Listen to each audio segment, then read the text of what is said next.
Olá, pessoal, boa noite. Sejam todos excelentemente bem-vindos à nossa palestra sobre como a inteligência artificial está influenciando as biociências. É um prazer imenso para mim estar aqui hoje, certo? Meu nome é Luiz Felipe e eu queria agradecer à professora Eleni e ao meu amigo Robson pelo convite para participar do evento do Congresso Nacional, agregando conhecimento e eu vim trazer um pouquinho para vocês do que é a inteligência artificial e como é que ela está influenciando as biociências.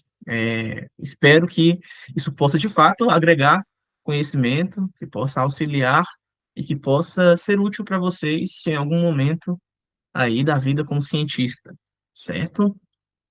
O que eu vou trazer para vocês é apenas uma brechinha, apenas uma faísca do mundo que é a inteligência artificial e de como ela pode influenciar, como ela está influenciando, na verdade, aí, a pesquisa científica, especialmente na área de biociências, certo? Mas antes de falar, de entrar de cara na palestra, falar um pouquinho sobre mim. Como eu falei, meu nome é Luiz Felipe, eu sou nutricionista de formação, me graduei em 2016 pela Universidade Federal da Bahia, no somado Instituto Multidisciplinar em Saúde, Campus Anísio Teixeira. Atualmente, eu tenho desenvolvido pesquisa científica. Minha área de interesse é a ciência e tecnologia de alimentos. Eu trabalho com desenvolvimento de novos produtos e dentro desse trabalho eu busco inserir essas novas tecnologias aí, essas novas tecnologias que vêm surgindo e vêm se desenvolvendo mais a cada ano que passa. E dentre elas, obviamente, a inteligência artificial é uma das minhas preferidas. Atualmente, eu faço doutorado em biociências também pela Universidade Federal da Bahia e tenho mestrado em Bioquímica e Biologia Molecular pela UESP, ok? Então vamos lá, vamos aí para a nossa palestra de título da bancada ao algoritmo, como a inteligência artificial está influenciando as biociências, certo? A palestra ela não está acontecendo ao vivo, ela foi gravada, tá ok? Mas se alguém tiver alguma dúvida, tiver alguma curiosidade, ter algum feedback para dar, no final da palestra eu vou deixar os meus contatos, certo? Pode ficar à vontade para entrar em contato, vai ser um prazer responder a cada um, certo? Eu espero que, de fato, esse conteúdo possa agregar conhecimento e possa ser útil para vocês, certo? Mas antes de entender como a inteligência artificial ela está influenciando as biociências, a gente precisa refletir sobre uma pergunta que muitas vezes a gente, como cientista, é, se faz ao longo desse desenvolvimento tecnológico que a gente tem observado, né? Será que a IA está substituindo os cientistas? Será que a inteligência artificial ela vai substituir o nosso papel enquanto pesquisador?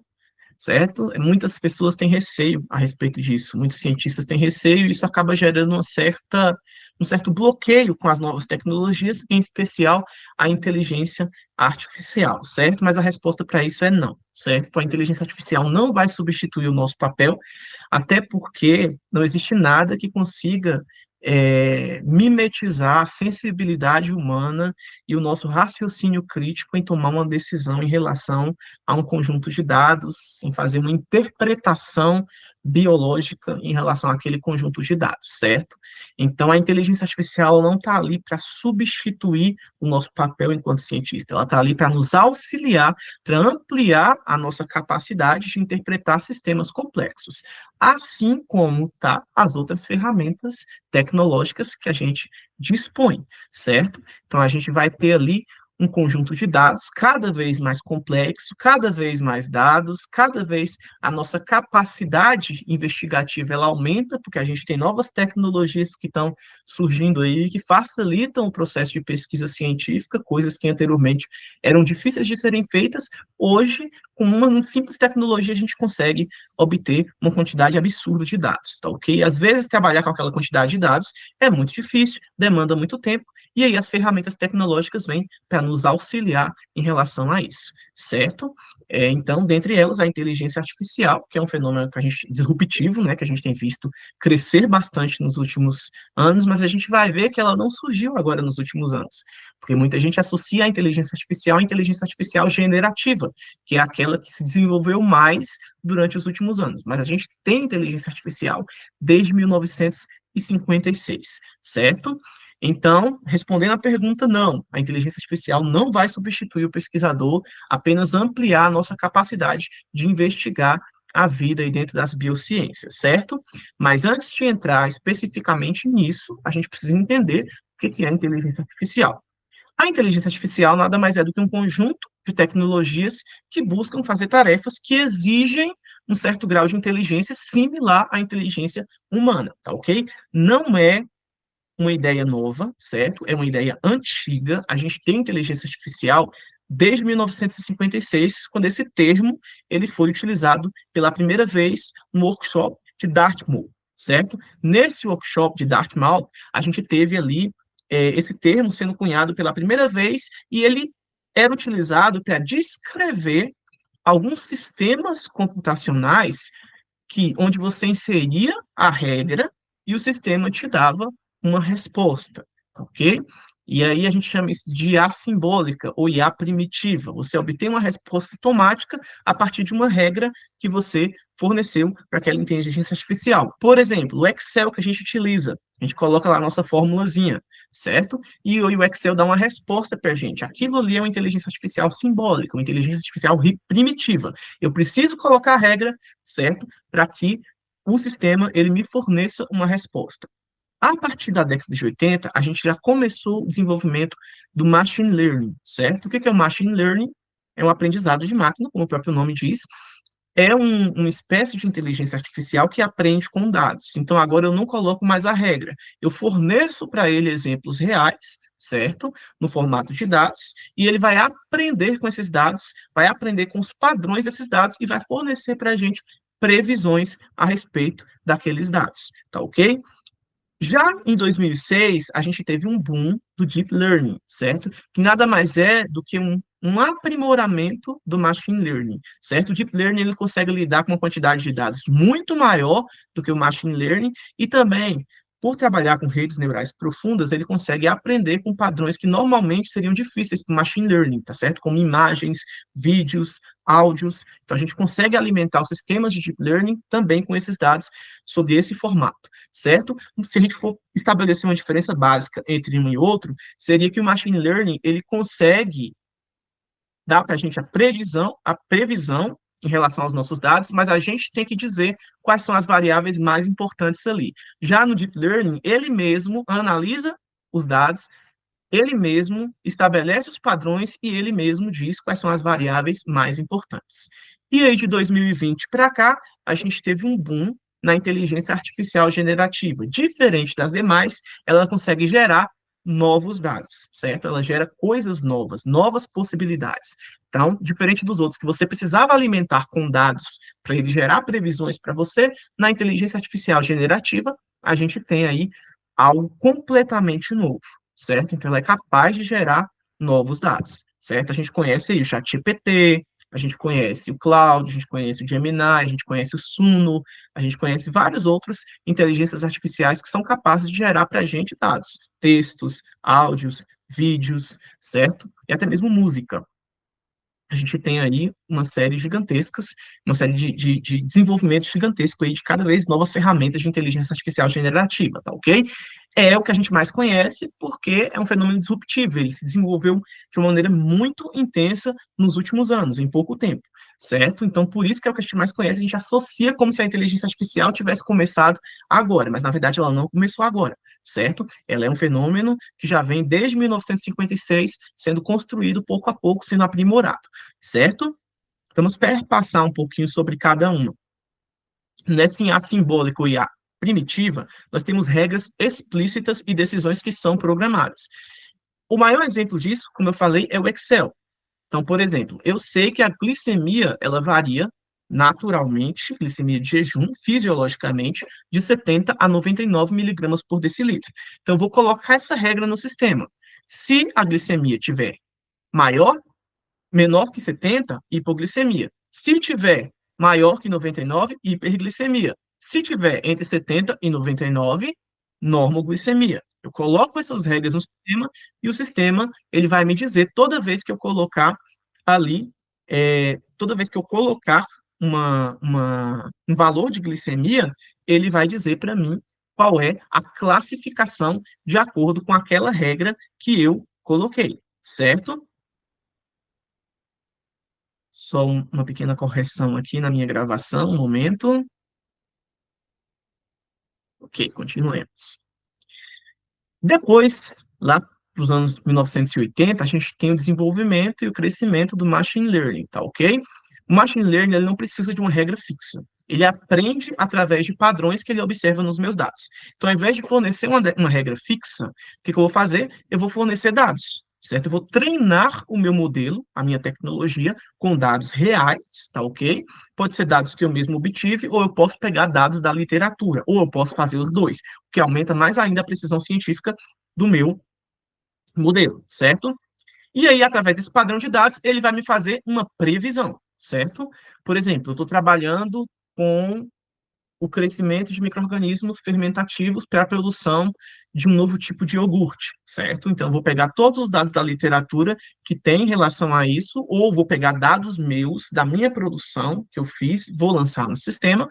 Depois que eu lançar no sistema, o sistema vai aprender com esse padrão de dados e ele vai conseguir prever, em determinadas condições, quais são os padrões de crescimento, de acidificação, de produção de metabólitos. Ele consegue me dizer com um certo grau de proximidade do que seria o real. E a partir disso eu posso tomar decisões, certo? Qual é a vantagem? Encontra padrões complexos dentro de múltiplas variáveis. Qual é a limitação, a exigência? Preciso de exemplos de qualidade, certo? Na verdade, todo sistema de inteligência artificial tem esse problema. Ele precisa de dados de qualidade para funcionar. Se eu colocar ali dados que não são de qualidade, dados com vieses, dados incompletos, anotações incorretas, esse sistema ele vai me fornecer previsões, predições que não são aplicadas ali à minha realidade, certo? Então, todo sistema de inteligência artificial precisa ser alimentado com dados de qualidade, tá? Voltando, perdão, pessoal, tive um pequeno problema na minha gravação, retornando agora, falando um pouquinho agora sobre o Deep Learning, né, que surgiu e veio se desenvolvendo depois do Machine Learning. Qual é a vantagem do Deep Learning em relação ao Machine Learning, certo? O Deep Learning, através de redes neurais profundas, ele consegue aprender com padrões muito mais complexos do que o Machine Learning. Por exemplo, a gente consegue inserir aqui imagens, a gente consegue inserir sequências, vídeos, estruturas, áudios, tá? O que ele consegue aprender com isso e identificar qual é o padrão que aqueles dados possuem, e aí, quando a gente inserir alguma coisa que está fora do padrão, ele vai acusar para a gente, certo? Um exemplo clássico. É, um profissional quer fazer um diagnóstico por imagem, certo? Uma imagem radiográfica de uma determinada fratura, certo? Como a gente pode utilizar o Deep Learning para isso? A gente pode inserir ali dentro do nosso sistema, certo? Das nossas redes neurais do Deep Learning, a gente consegue inserir, alimentar aquele sistema ali com imagens radiográficas daquele osso que estejam normais, que não apresentem fraturas. Quanto mais imagens corretas a gente conseguir inserir ali dentro, certo? Quando a gente inserir uma imagem que esteja com fratura, teoricamente uma imagem, entre aspas, incorreta, certo? Que foge o padrão que ele aprendeu, mais habilidade ele vai ter ali para acusar o problema naquela imagem. Por que que isso é importante do ponto de vista de diagnóstico por imagem, por exemplo? Porque isso otimiza o tempo, certo? Ao invés do profissional ele olhar imagem por imagem, ele vai olhar somente aquela que o sistema acusou como incorreta, certo? E, novamente, eu preciso de dados que sejam fidedignos, de qualidade. Então, quando eu pegar uma imagem, inserir uma imagem correta, inserir para alimentar esse dado aqui, para ele aprender o padrão da imagem correta, da imagem sem fratura, eu preciso que aquela imagem realmente não tenha fratura, certo? Então, os nossos dados, antes de serem inseridos na inteligência artificial, isso vale para qualquer inteligência artificial, eles precisam ser curados. Eu preciso realmente olhar para aqueles dados e ver que eles estão corretos. Aí eu vou insiro dentro da inteligência artificial, e a partir daquele momento ela vai aprender com aquele padrão correto, e quando tiver alguma coisa que fugir do padrão, como é o caso da imagem com fratura, ela vai acusar, e o profissional vai olhar apenas aquela imagem, certo? Isso otimiza o tempo de trabalho do profissional, que pode ser invertido em outras coisas que dependem exclusivamente da atividade humana, tá ok? Então, o Deep Learning ele veio para ajudar. E dentro das biociências, isso é extremamente importante. Por que é extremamente importante? Quem trabalha com imunohistoquímica, quem trabalha com microscopia, quem trabalha com histologia, sabe que muitas vezes os pesquisadores perdem uma quantidade muito grande de tempo analisando imagens dentro do microscópio, certo? Então, vai contar células, vai analisar padrão tecidual. Isso realmente gera, na verdade, necessita de um dispêndio de tempo muito grande do profissional. Se eu insiro as imagens corretas e estabeleço um padrão dentro da inteligência artificial, ela vai conseguir dizer para mim quais são aquelas que estão fora do padrão. E aí eu vou observar apenas aquelas que estão fora do padrão. E isso otimiza o tempo do pesquisador, que o pesquisador vai invertir esse tempo é, que ele tá ganhando aí pelo uso da inteligência artificial em outras tarefas que dependem exclusivamente da análise crítica dele, certo? E depois do Deep Learning, a gente tem a inteligência artificial generativa. A inteligência artificial generativa é o nosso boom hoje, né? Nós que somos professores, por exemplo, a gente vive em constante alerta porque os alunos estão usando o chat GPT, porque os alunos estão usando o Gemini, porque os alunos usam a inteligência artificial para fazer as coisas e não pensam mais, não estudam mais, certo? Só que a gente não tem como escapar dessas novas tecnologias, certo? Então, o que a gente pode fazer é buscar uma adaptação, tá ok? A gente busca uma adaptação para poder ensinar o aluno a utilizar a nova tecnologia de uma maneira que otimize o aprendizado dele e não simplesmente que substitua ele na realização das tarefas, certo?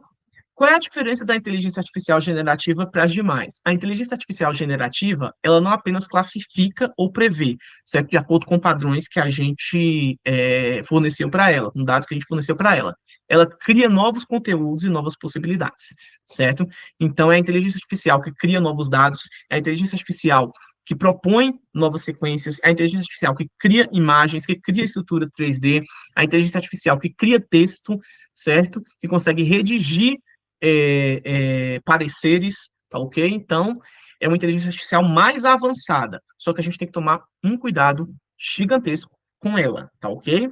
Porque ela é treinada para nos responder, tá certo? Quando a gente digita um comando ali no chat GPT, por exemplo, ele vai responder para a gente, certo? Só que se vai estar certo ou se vai estar errado, isso cabe ao nosso julgamento. Claro que existem algumas estratégias que a gente pode utilizar, os engenheiros de prompt aí sabem bem, existem algumas estratégias que a gente pode utilizar para minimizar a possibilidade dela inventar coisas. A gente chama isso de alucinação de inteligência artificial, alucinação de IA, certo? Que é quando ela inventa alguma coisa para dar uma resposta para a gente, porque ela é treinada para dar resposta para a gente. Se essa resposta está certa ou não, a gente tem que julgar, certo? Mas a gente consegue minimizar os erros dela a partir de alguns prompts específicos. Se a gente souber treinar a nossa inteligência artificial de maneira adequada, certo? Então ela passa agora de uma inteligência artificial que simplesmente prevê, que simplesmente diz para a gente, que simplesmente classifica de acordo com os dados que a gente alimentou, para uma inteligência artificial que gera novas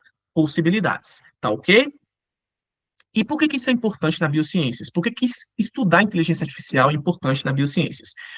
Porque se a gente comparar a nossa era hoje com a nossa biociência moderna hoje, com há 30, 40 anos atrás, a gente produz uma quantidade de dados absurda, imensa, certo? Então, em 1950, 60, 70, por conta das nossas limitações tecnológicas mesmo, por conta da ausência de desenvolvimento computacional tão importante como a gente tem hoje, a gente realmente produzia dados em quantidade muito menor, tá ok? Praticamente todas as tarefas dependiam do pesquisador, desde as tarefas manuais mais simples até as tarefas mais complexas de análise e, e, de, e de redação mesmo dos textos científicos, tá ok? Então, hoje, a gente tem uma produção de dados imensa, gigantesca. A gente pega uma célula, a gente consegue estudar ela ao mesmo tempo sobre várias vertentes. A gente consegue estudar o genoma, a gente consegue estudar a quantidade de RNAs que é produzida por aquela célula transcriptômica, a gente consegue estudar proteômica, metabolômica, certo? A gente consegue produzir imagens a partir daquela célula, a gente consegue estudar microbioma de organismos vivos. Então, a gente tem uma quantidade gigantesca de dados. Inclusive, conversando com alguns colegas e com alguns professores, amigos meus, eles falam que muitas vezes a dificuldade não é nem produzir dados. Às vezes a gente tem muitos dados e os dados estão parados ali porque não tem quem trabalha para redigir os artigos e fazer a publicação dos dados. Então, às vezes, hoje você está produzindo mais dados do que você está divulgando aqueles dados que você produziu, certo? Então, a gente precisa de alguma coisa que nos ajude a integrar, interpretar esses dados em excesso para que a gente consiga conclusões que sejam mais cientificamente fidedignas e que a gente consiga divulgar aí para a comunidade científica, já que o objetivo da gente produzir ciência é a gente divulgar, certo? Não adianta a gente produzir ciência para nós mesmos. Então, a gente pegar uma quantidade, ter uma quantidade gigantesca de dados nas nossas pesquisas, se a gente não divulgar isso, certo? Se a gente não tornar essa ciência pública, ok? A ciência, ela é uma ferramenta pública. A gente precisa divulgar os dados que a gente produz, senão a gente perde completamente o sentido de fazer ciência, certo? E aí, a inteligência artificial, ela não vai mudar o método científico. Tem muita gente que diz que a inteligência artificial vai mudar o método científico e tal. Não.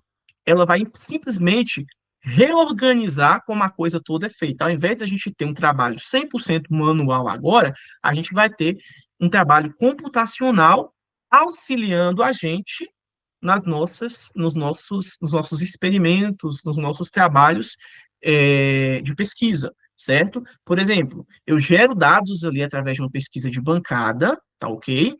Esses dados servem para alimentar um sistema de inteligência artificial, tá ok? Esse sistema de inteligência artificial, ele vai predizer para mim qual é a melhor combinação, certo? Quais são os melhores próximos passos aí para os meus experimentos, e eu já vou fazer um experimento direcionado, tá ok? Aí eu já vou para a bancada já com um direcionamento, ao invés de fazer por tentativa e erro, eu já vou para a bancada com um direcionamento, certo? Esse experimento direcionado vai gerar uma validação e novos dados científicos que eu vou publicar, e eu vou utilizar esses novos dados, certo, que eu obtive, para alimentar de novo o meu sistema de inteligência artificial.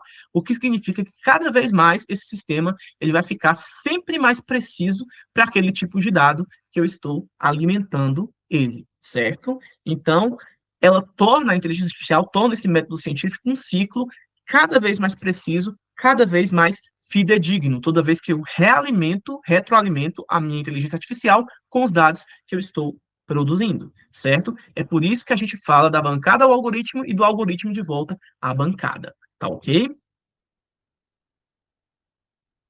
E agora a gente vai para alguns exemplos de como essa inteligência artificial tem sido utilizada hoje dentro das biociências, tá ok?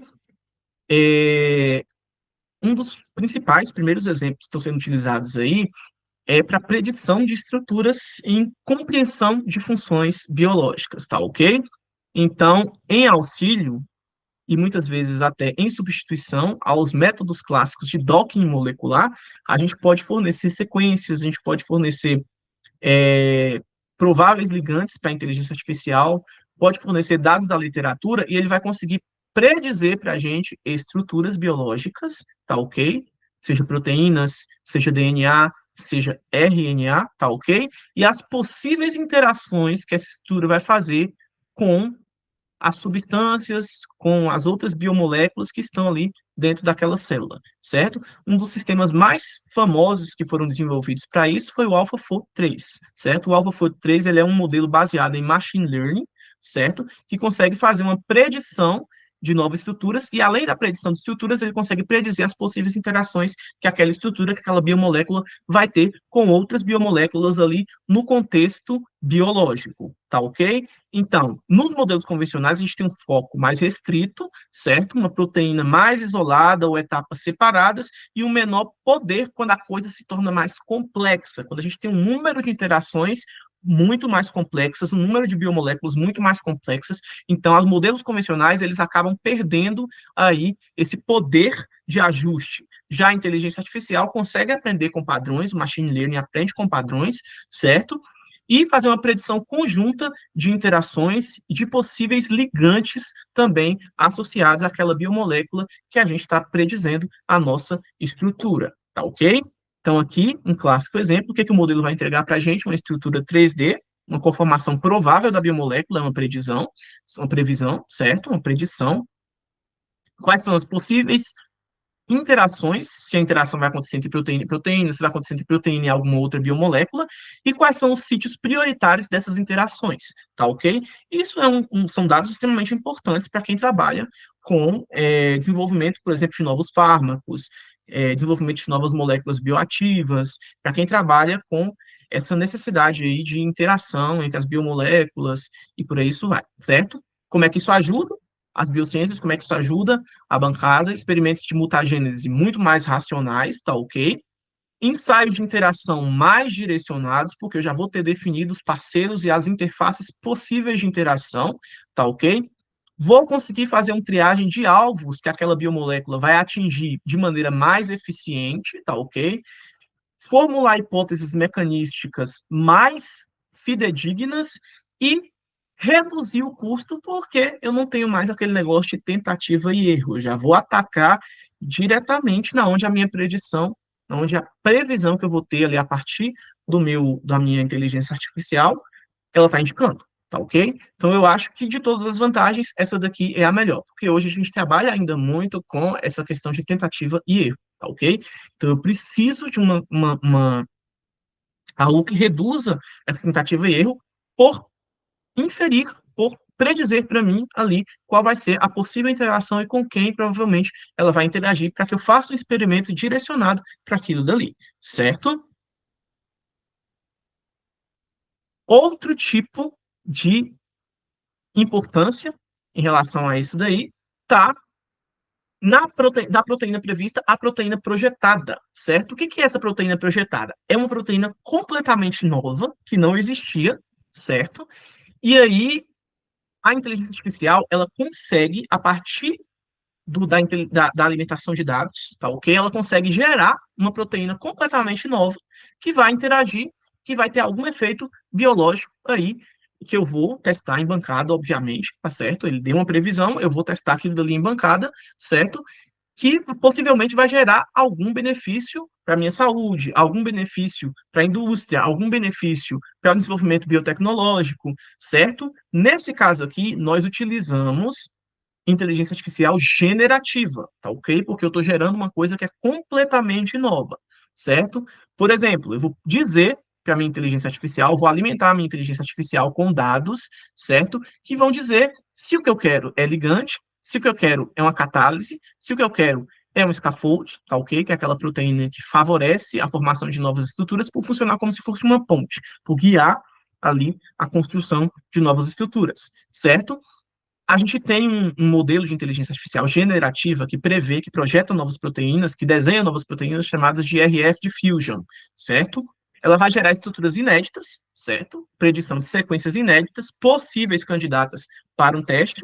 A partir dessa sequência de aminoácidos que eu tiver, eu vou conseguir sintetizar uma sequência de DNA, certo? E vou utilizar essa sequência de DNA por meio da tecnologia do DNA recombinante, Escherichia coli, eu vou conseguir produzir aquela proteína nova, inédita, que vai ter algum efeito biológico que eu vou testar, certo? Que a inteligência artificial, ela predisse para mim que vai ter algum efeito biológico. Pode ser novas terapias dentro da área da saúde, tá ok? Novas substâncias antibióticas, novas substâncias com algum efeito biológico benéfico, tá ok? Posso ter ferramentas biotecnológicas moleculares através desse processo aqui também interessantes para teste, tá ok? Posso ter também enzimas que sejam mais estáveis, certo? Catálises que sejam mais específicas, processos que sejam mais controláveis a partir dessas estruturas que estão sendo sintetizadas aqui, por meio, que estão sendo produzidas, que estão sendo projetadas por meio da inteligência artificial generativa, certo? Tudo depende do meu objetivo de pesquisa, tá ok? E o valor disso daqui está em produzir proteínas novas que têm um potencial de aplicação real. Por isso que eu preciso alimentar o meu sistema com bons dados, tá ok? Não adianta eu ter dados ruins, eu ter dados enviesados, dados incompletos e querer que o sistema projete uma coisa que seja, a inteligência artificial projete uma coisa que seja boa, tá ok? Como eu falei para vocês, a inteligência artificial ela não é mágica, ela não é um ser humano, ela aprende com padrões e esses padrões vêm dos meus dados, certo? Um outro benefício, a criação, o desenho de novos fármacos, tá ok? Ou descobrir se substâncias que a gente já tem hoje, tá certo? Tem algum efeito farmacológico é, sobre determinados agentes infecciosos, sobre células tumorais, sobre algum tipo de patologia, tá ok? Então, a gente vai ter ali uma biblioteca química gigantesca de milhares de moléculas e, às vezes, ficar procurando uma molécula com possível efeito biológico é um verdadeiro trabalho de Hércules, certo? Então, o que que a gente faz? A gente pega essa biblioteca de dados, insere em modelos de inteligência artificial para lidar com essa quantidade tão grande de dados. Normalmente, a gente utiliza o Deep Learning, tá ok? E esse modelo de IA, ele vai conseguir predizer para a gente quais são os candidatos prioritários, tá ok? Que possivelmente, de acordo com as características da minha patologia, de acordo com o meu agente infeccioso, com as características moleculares do meu agente infeccioso, ela vai conseguir predizer para a gente qual aquela que tem o maior potencial de ter alguma interação benéfica que vai gerar um efeito que a gente deseja, tá ok? Vou pegar esses poucos compostos que são promissores e vou testar em laboratório. Então, ao invés de eu testar aquela biblioteca gigantesca ou ficar procurando às cegas, agora eu tenho algo que direciona o meu trabalho de teste, tá ok? Vou para a bancada e vou fazer esse teste na bancada para verificar se tem realmente ou não o efeito, tá ok? Ela não vai descobrir o fármaco sozinha, como eu falei para vocês, não é mágica, certo? Ela vai tornar a validação mais estratégica. Ela vai dizer para você, ó, esse daqui e esse daqui tem um potencial maior de ter a atividade biológica que você está procurando do que os demais, certo? Um clássico exemplo disso é a alicina, tá ok? Que é um antibiótico, certo? Um novo antibiótico que está sendo desenvolvido, que foi desenvolvido, eu desconheço, certo? Foi obtida, foi priorizada por meio de Deep Learning, certo? Ela foi triada, certo? Foi feita uma triagem dentro da biblioteca química, passou pelo modelo Deep Learning. Esse candidato aqui, a alicina, ela foi vista como um candidato prioritário e promissor, foi testado em laboratório e, de fato, viu que essa atividade biológica antibacteriana dela foi validada, certo? Então, como eu falei, a IA ela não vai descobrir sozinho o fármaco, ela vai tornar a validação experimental mais estratégica, ela vai dizer para a gente quais são os mais promissores de acordo com os dados que a gente está fornecendo, certo? A diferença é que ela consegue pegar vários dados em conjunto, tá ok? E analisar aqueles dados todos de maneira conjunta para fazer a determinação de quem seriam os candidatos mais promissores, certo? Ela não vai pegar, por exemplo, só vou pegar ali uma bactéria, vou pegar a composição da parede celular daquela bactéria e vou verificar quais são as possíveis substâncias que podem ter alguma atividade para impedir o crescimento daquela bactéria através da parede celular, certo? Ela analisa o conjunto inteiro. Você vai fornecer informações sobre parede celular, sobre o genoma da bactéria, sobre as estruturas que a bactéria possui no seu interior, sobre proteínas, sobre enzimas, certo? Ela vai conseguir analisar isso como um todo, em conjunto, e vai escolher entre aquela biblioteca química, vai escolher quais são os candidatos mais promissores para você testar e validar experimentalmente, tá ok? Dentro da área de alimentos, a minha área preferida, amada, a IA também auxilia na busca por compostos bioativos e na formulação de alimentos funcionais, tá ok? Um clássico exemplo foi o desenvolvimento de uma bebida. Essa bebida, esse artigo foi publicado agora em 2026. Essa bebida, ela foi produzida a partir de um fruto silvestre indiano chamado de sorrion, certo? Um fruto que é rico em substâncias fenólicas e antocianinas e outros compostos, e através da inteligência artificial foi verificada qual é a melhor formulação, certo? Para manter vivas, para manter viáveis por mais tempo os micro-organismos probióticos que estavam ali dentro da bebida, certo? E que essa bebida tivesse um potencial bioativo melhor, certo? Do que se você fosse fazer isso daqui de maneira empírica, por tentativa e erro, tá ok? Então, alimentou-se o sistema com os dados do fruto, certo? Com a quantidade ali de fenólicos, de antocianinas, de compostos bioativos que o fruto tinha, certo? Alimentou-se também com os dados da formulação que pretendia se obter, e aí a própria inteligência artificial ela conseguiu otimizar essa produção dessa bebida a partir aí dessa de predizer para eles qual seria a maior concentração das substâncias ali quanto que teria que ir de um, quanto que teria que ser de outro, certo? A maior palavra me fugiu aqui agora, mas conseguiu predizer qual seria ali uma formulação mais ideal, mais aplicada para aquele objetivo dos autores, que na verdade era produzir uma bebida probiótica que tivesse um tempo ali de prateleira um pouco maior e que tivesse a maior atividade antioxidante e um maior perfil fenólico, tá ok?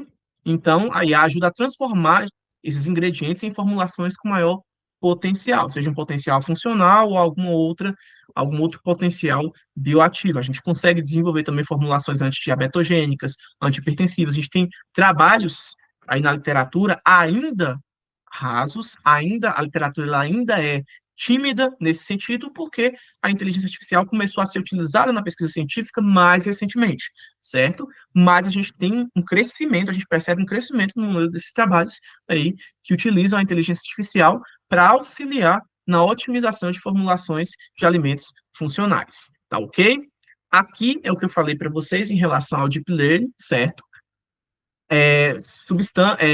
Inteligências artificiais, sistemas que conseguem predizer perfis, certo? Celulares, a partir dos padrões corretos, tá ok? Que conseguem analisar essas imagens microscópicas, essas imagens por exames radiográficos, ressonância, tomografia, e consegue dizer para a gente qual é o padrão, certo? Em relação à morfologia daquelas células e os marcadores. Cada vez que eu alimento mais aquela inteligência artificial com imagens, com é, dados que sejam do padrão correto, certo? O padrão que é esperado, o padrão que é fisiológico, mais hábil ela vai estar em conseguir identificar quando o padrão foge desse fisiológico, certo? Então, novamente, eu preciso de bons dados, dados que não sejam enviesados, que não sejam incompletos, para que eu consiga uma resposta mais fidedigna da inteligência artificial. Não é mágica, tá ok? É matemática, é algoritmo. Inteligência artificial no controle de processos microbianos associados à fermentação. Isso daqui é fantástico, tá ok? A inteligência artificial ela consegue, através da alimentação do sistema, predizer o padrão de crescimento daquele microorganismo, certo? Com uma fidedignidade, com um ajuste maior do que as próprias equações matemáticas que são utilizadas hoje para prever o crescimento microbiano, principalmente dentro da indústria de alimentos, tá ok? Essa autora aqui, a Donlaporn Saitai, é uma pesquisadora tailandesa, ela desenvolveu esse estudo onde ela avaliou a fermentação do iogurte em três temperaturas distintas, 37, 41 e 45 graus Celsius, certo? Fez o monitoramento horário contínuo a cada hora, ela avaliou o crescimento microbiano e o pH da formulação, certo? E aí, ela pegou equações matemáticas clássicas e também utilizou a inteligência artificial alimentada com dados do processo, certo? Dados anteriores do processo que já era produzido, e aí ela conseguiu verificar e ela avaliou qual era o padrão de predição, certo? Como é que a inteligência artificial predizia o crescimento em 10 horas, já que ela avaliou durante 10 horas esse crescimento microbiano e pH. E como é que as equações matemáticas clássicas prediziam esse crescimento nesse período de 10 horas também, tá certo? E depois ela fez uma comparação com os dados do experimento que ela tinha, certo? Do que ela fez, do que ela testou em laboratório, tá ok? Do que ela avaliou em laboratório. E, para surpresa, ela conseguiu observar que, quando era utilizado a inteligência artificial, nesse caso aqui um modelo de inteligência de machine learning chamado de LSTM, ela obteve um erro, certo? Ela obteve um erro preditivo médio muito menor do que quando se utilizava as equações matemáticas clássicas, tanto para Streptococcus thermophilus quanto para Lactobacillus bulgaricus, que são os dois micro-organismos que estão presentes no iogurte comercial moderno, tá ok? Eles atuam em simbiose para a produção das características sensoriais desejadas para o iogurte, tá ok? Isso significa o quê? Que o modelo baseado em inteligência artificial, ele teve uma previsão dos dados muito mais próxima do real, do que ela obteve no experimento, se comparado com as equações matemáticas clássicas, certo? Então, ela conseguiu concluir que utilizar a inteligência artificial para predizer isso daí, para predizer o crescimento microbiano, para predizer a acidificação, favorece ali que o controle do processo seja muito mais adequado. E se a gente pega esses dados, esse modelo de predição baseado na inteligência artificial e copla ele a sensores que conseguem medir o crescimento microbiano e o pH em tempo real ali, eu consigo ter previsões de como é que aquele produto vai estar durante todo o processo ali de produção. Por exemplo, a gente sabe que a temperatura, umidade do ar, a gente sabe que composição do próprio leite ali que está sendo utilizado, eles vão interferir no nosso produto final, tá ok? E um dos maiores problemas que a gente tem na indústria de alimentos hoje é padronizar os nossos produtos. É que o iogurte que eu comprei hoje, que eu consumi hoje, se eu comprar amanhã da mesma marca, ele vai estar com o mesmo gosto, com as mesmas características sensoriais. Isso é um problema gigantesco, isso é um desafio gigantesco para a indústria de alimentos. E com o uso da inteligência artificial, a gente consegue medir isso em tempo real, prever como é que ele vai estar daqui a 8 horas, através da inteligência artificial, daqui a 10 horas, daqui a 12 horas, e ajustar ali a temperatura, certo? Ajustar ali a concentração de um determinado composto para poder fazer esse ajuste ali na formulação e que no final das contas esse processo, esse produto, ele saia padronizado, certo? E nós temos também algo ainda bem tímido, tá certo? Que está começando aí ainda a ser desenvolvido, que são os Self-Driving Labs, certo? Os laboratórios autodirigidos, eles normalmente trabalham de uma maneira autônoma, entre aspas, né? A gente sempre precisa ali do trabalho humano, mas normalmente um robô, certo? Uma tecnologia robótica realiza o experimento, certo?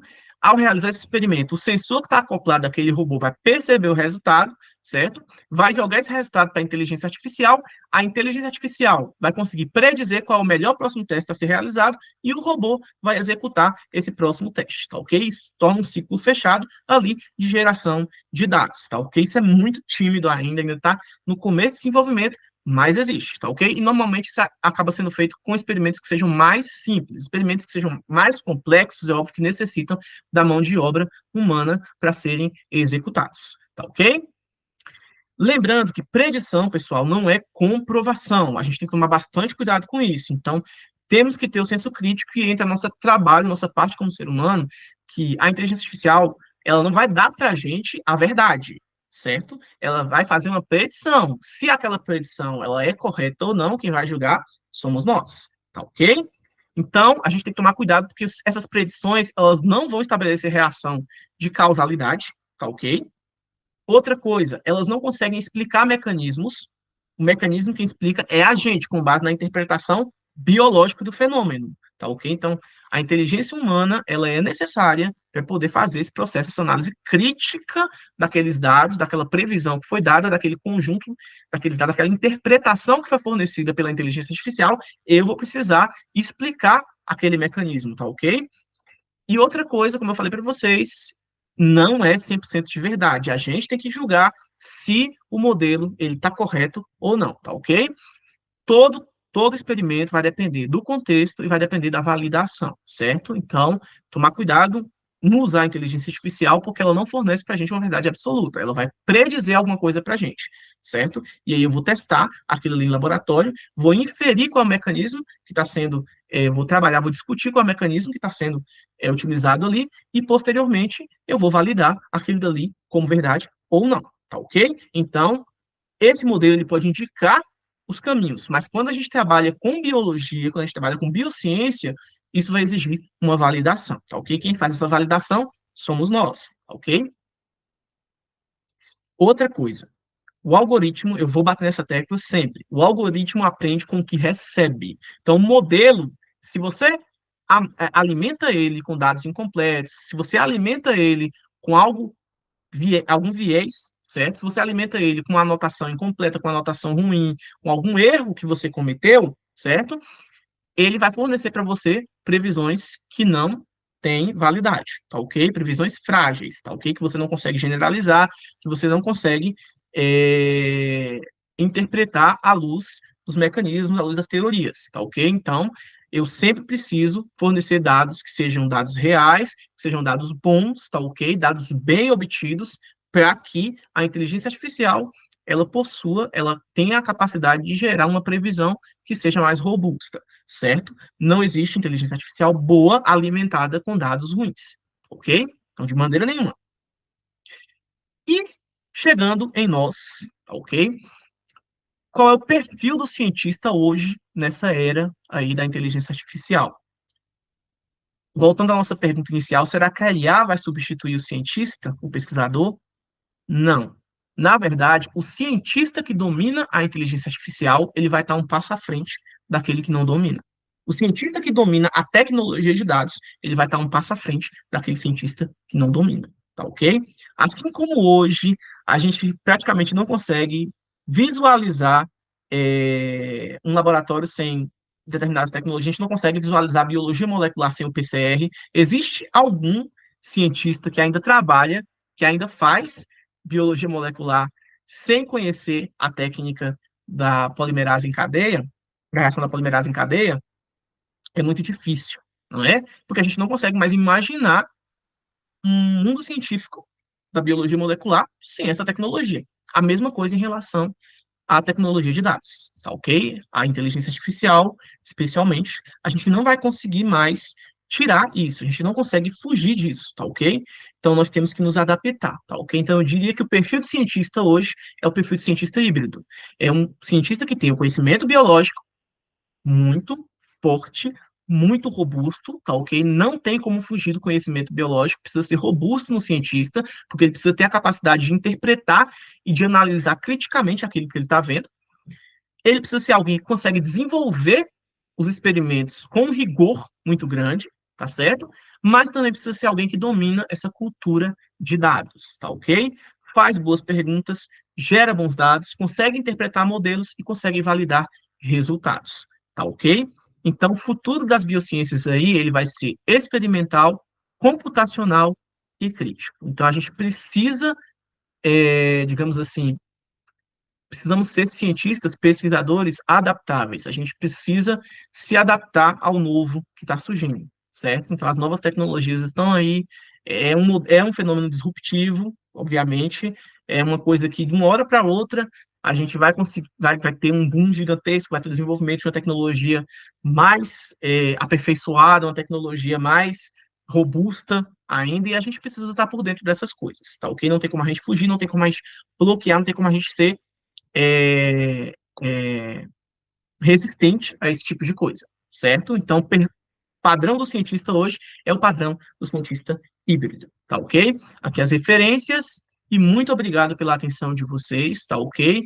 Eu espero ter trazido um pouquinho para vocês, realmente é um pouquinho sobre esse mundo que é a inteligência artificial, um mundo que eu estudo e que ainda preciso estudar muito, porque é muita coisa, além que eu não tenho formação na área de cientista de dados, né, de computação, não tenho formação na área de programação, e assim, é um desafio para a gente, principalmente para mim, que meu perfil sempre foi voltado para a questão da biologia, da química, eu sou formado em nutrição, então não é normalmente nossa cultura procurar aprender sobre essa questão mais matemática, mais algorítmica, mais de dados, certo? Mas a gente precisa se adaptar aos novos tempos, novas tecnologias que vão surgindo, certo? Espero ter contribuído aí, ter agregado um pouquinho de conhecimento a vocês. Agradeço demais a atenção para quem assistiu a palestra. Meus contatos estão aqui, tá ok? Podem ficar à vontade para enviar mensagem, para perguntar, para tirar dúvidas, curiosidades, para dar um feedback, se for bom, se for ruim, certo? Podem ficar à vontade, ok? Então, grande abraço para todos e estou à disposição para o que precisarem.